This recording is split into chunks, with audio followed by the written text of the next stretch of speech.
Hello students, तो अपना आज का लेक्चर स्टार्ट करते हैं। लास्ट लेक्चर में मैंने आपको कन्वर्जन बताया था। कन्वर्जन हमने देखा था गैल्वेनोमीटर इनटू एमीटर। आज जो हम कन्वर्जन देखने वाले हैं वो है गैल्वेनोमीटर इनटू वोल्टमीटर। ठीक है, अगर हम देखेंगे ये दोनों हमारे जो डिवाइसेस हैं, दोनों की जो रीडिंग्स या फिर हम बात करें यूजेज जो है दोनों के, वो काफी हद तक सेम। ठीक है, अगर हम वोल्टमीटर या गैल्वेनोमीटर की बात करते हैं तो दोनों को ही आइडियली पोटेंशियल डिफरेंस मेजर करने के लिए यूज किया जाता है। ठीक है, दोनों को विभवांतर ज्ञात करने के लिए क्या किया जाता है, यहाँ पर उपयोग किया जाता है इनका। तो गैल्वेनोमीटर को सिंपली वोल्टमीटर में कैसे कन्वर्ट करते हैं ये देखते हैं। अगर आपको कभी किसी गैल्वेनोमीटर को वोल्टमीटर में कन्वर्ट करना है तो आप गैल्वेनोमीटर के सीरीज में एक रेजिस्टिंग वायर को क्या कर दो, वहां पर ऐड कर दो। एक स्मॉल रेजिस्टेंस को आप वहां पर ऐड कर दो। मैं इस रेजिस्टेंस को बोल देता हूं R। ठीक है, हमने एक स्मॉल रेजिस्टेंस R को क्या कर दिया, गैल्वेनोमीटर से ऐड कर दिया सीरीज में, जिससे कि वो किस में कन्वर्ट हो जाएगा, एक वोल्टमीटर में कन्वर्ट हो जाएगा।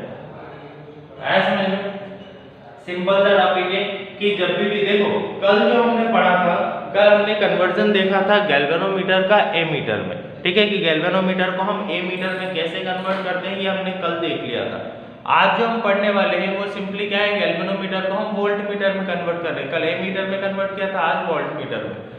जब एमीटर में कन्वर्जन हमने गैल्वेनोमीटर का किया था तो उसमें हमने गैल्वेनोमीटर में एक रेजिस्टिंग वायर को पैरेलल कनेक्ट किया था। पैरेलल कनेक्ट करने की वजह से वो क्या बन गया था, एमीटर बन गया था, वो करंट की वैल्यू शो कर रहा था। अब हम रेजिस्टिंग वायर को कहाँ कनेक्ट कर रहे हैं, यहाँ पर हम सीरीज में श्रेणी क्रम में क्या कर रहे हैं, रेजिस्टिंग वायर को प्रतिरोधक तार को हम क्या कर रहे हैं, वहां पर जोड़ रहे हैं, उसका संयोजन कर रहे हैं। ठीक है, जिससे वो किस में कन्वर्ट हो रहा है, वोल्टमीटर में कन्वर्ट हो रहा है। अब इसकी वर्किंग बहुत सिंपल सी है, या फिर अगर मैं बात करूं इसका जो करंट होगा वो बहुत आइडियली हम निकाल सकते हैं। जैसे कि अगर मैं यहाँ पर बात कर रहा हूँ, आई करंट इसमें फ्लो हो रहा है। ठीक है, क्या करंट फ्लो हो रहा है इसमें, आई करंट फ्लो हो रहा है। तो मैं क्या करता हूँ, आई इज इक्वल टू, ठीक है, आई करंट फ्लो हो रहा है, जो करंट है। अब देखो सीरीज ग्रुपिंग जो है, सीरीज ग्रुपिंग में जब आप करंट की वैल्यू निकालने जाओगे तो क्या होगी, पोटेंशियल डिफरेंस इनटू, अगर आप V की वैल्यू निकालोगे, V इक्वल टू क्या होता है, I इनटू R। तो अगर मैं यहाँ पर पोटेंशियल डिफरेंस निकालता हूँ, V निकालता हूँ, तो V इक्वल टू क्या होगा, I मल्टीप्लाई R। रेजिस्टेंस यहाँ पर क्या है, रेजिस्टेंस यहाँ पर गैल्वेनोमीटर भी रेजिस्टेंस ही है और R भी क्या है, रेजिस्टेंस ही है। दोनों के पास क्या है, रेजिस्टेंस है। तो जो गैल्वेनोमीटर का रेजिस्टेंस है उसे मैं G बोलूंगा, प्लस R तो एक रेजिस्टेंस है, तो मतलब G प्लस R। अगर मुझे करंट की वैल्यू निकालनी है तो G प्लस R को इधर भेज दूंगा, तो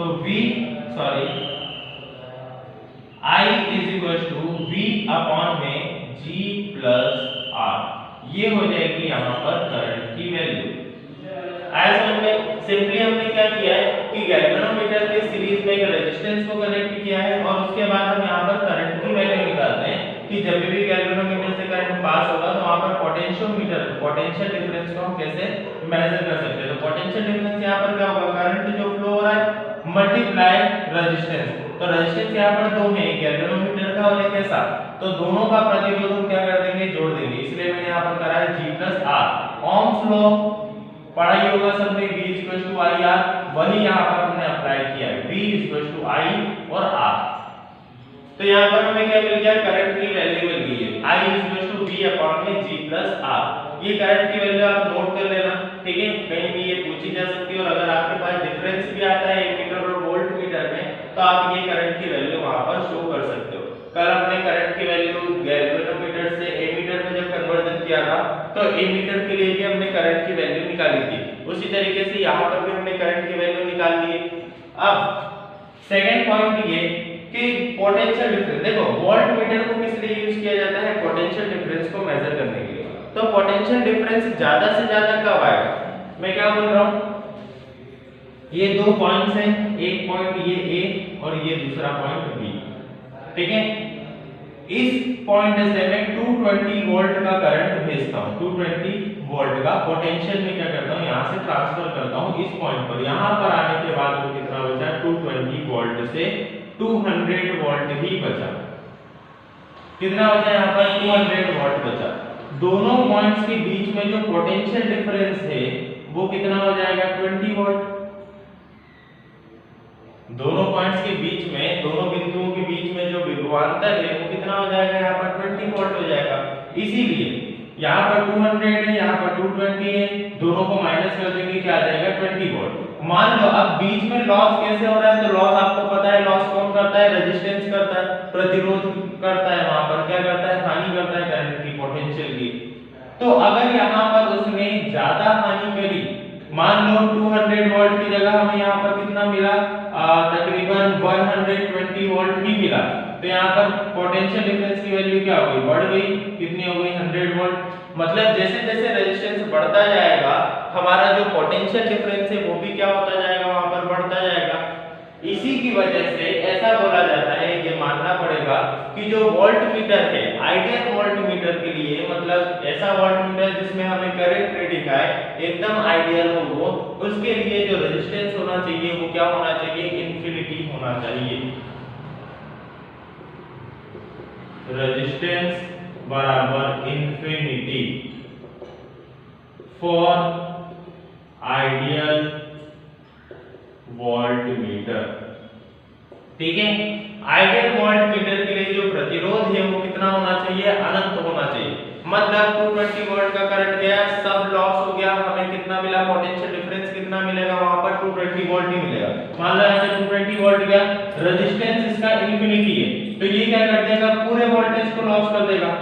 ठीक है, यहाँ पर क्या मिलेगा हमें, 0 वोल्ट मिलेगा, तो हमारा पोटेंशियल डिफरेंस क्या हो जाएगा, 220 - 0 मतलब 220। आया समझ में? तो इसीलिए ऐसा बोला जाता है कि वोल्ट मीटर जो होगा, आइडियल वोल्ट मीटर, हम उस वोल्ट मीटर को बोलेंगे जिसका रेजिस्टेंस जो हो वो इन्फिनिटी हो।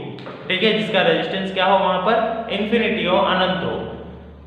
अब आगे हम बढ़ते हैं, एक और पॉइंट इसमें बचा हुआ है। अब देखो, गैल्वेनोमीटर को आपने वोल्ट मीटर में कन्वर्ट किस टाइप से किया है, तो आपने यहाँ पर सीरीज में रेजिस्टेंस को कनेक्ट किया है, इससे वो क्या हो गया, कन्वर्ट हो गया किसमें, वोल्ट मीटर में। इसलिए जब भी आप वोल्ट मीटर का यूज करोगे, आप किसी सर्किट में अगर वोल्ट मीटर का यूज करने वाले हो, तो उस सर्किट में आप वोल्ट मीटर को हमेशा पैरेलल में लगाओगे। ठीक है, हमेशा किस में लगाओगे, समांतर क्रम संयोजन में आप इसको संयोजित कर सकते हो, क्योंकि ये किससे बना हुआ है, सीरीज ग्रुपिंग से बना हुआ है। इसलिए वोल्ट मीटर को हमेशा किस में कनेक्ट किया जाएगा, पैरेलल में कनेक्ट किया जाएगा। आया समझ में? कल भी हमने देखा था कि ए मीटर जो था वो पैरेलल ग्रुपिंग से बना था, इसलिए उसको हम हमेशा सर्किट में कहां कनेक्ट करते हैं, सीरीज में कनेक्ट करते हैं। वैसे ये सीरीज ग्रुपिंग से बना है, इसलिए वोल्ट मीटर को जब भी किसी सर्किट में यूज करेंगे तो वो किस में यूज करेंगे, पैरेलल ग्रुपिंग में यूज करेंगे। ये टॉपिक हमारा यहाँ पर खत्म हुआ। अगला टॉपिक जो है उसका मैं थोड़ा सा इंट्रो दे देता हूँ, क्योंकि वो बहुत ब्रॉड टॉपिक है, उसके बारे में हम पढ़ेंगे भी सही। हम पढ़ने वाले हैं अब मूविंग कॉइल गैल्वेनोमीटर। ठीक है, देखो गैल्वेनोमीटर जो होते हैं, गैल्वेनोमीटर का आगे टॉपिक है। गैल्वेनोमीटर दो टाइप्स के होते हैं, एक होता है मूविंग मैग्नेट गैल्वेनोमीटर और एक होता है moving coil galvanometer. Moving magnet galvanometer और मूविंग कॉइल गैल्वेनोमीटर, जो कि मैं आपको पहले भी बता चुका हूं।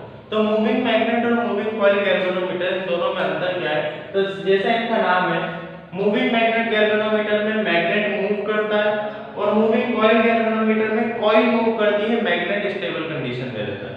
इसमें मैग्नेट मूव करता है, कॉइल स्टेबल कंडीशन में रहती है, और इसमें कॉइल मूव करती है और मैग्नेट स्टेबल कंडीशन में रहता है। हमारे कोर्स में मूविंग मैग्नेट गैल्वेनोमीटर नहीं है, हमें ये नहीं पढ़ना। हम क्या पढ़ने वाले हैं, मूविंग कॉइल गैल्वेनोमीटर। इसके दो टाइप्स पढ़ेंगे, एक है सस्पेंडेड कॉइल गैल्वेनोमीटर और एक है पाइवटेड कॉइल गैल्वेनोमीटर। आसान में एक है हमारा सस्पेंडेड कॉइल और एक दूसरा क्या है हमारा पाइवटेड कॉइल। ये दोनों हम कल के लेक्चर से इसको स्टार्ट करेंगे।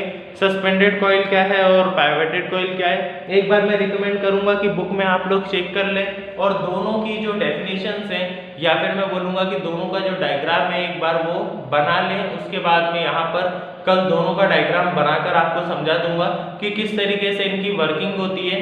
और हाँ, कल हम एक और टॉपिक इसी में इंक्लूड करके पढ़ेंगे, इसी से मैं समझाऊंगा इनके डायग्राम से ही कि जो प्रिंसिपल ऑफ गैल्वेनोमीटर है वो क्या है। ठीक है, हम एक डेरिवेशन कल करने वाले हैं प्रिंसिपल ऑफ गैल्वेनोमीटर का, तो वो भी हम इसमें इंक्लूड करेंगे सस्पेंडर और पाइवटेड कॉइल गैल्वेनोमीटर से।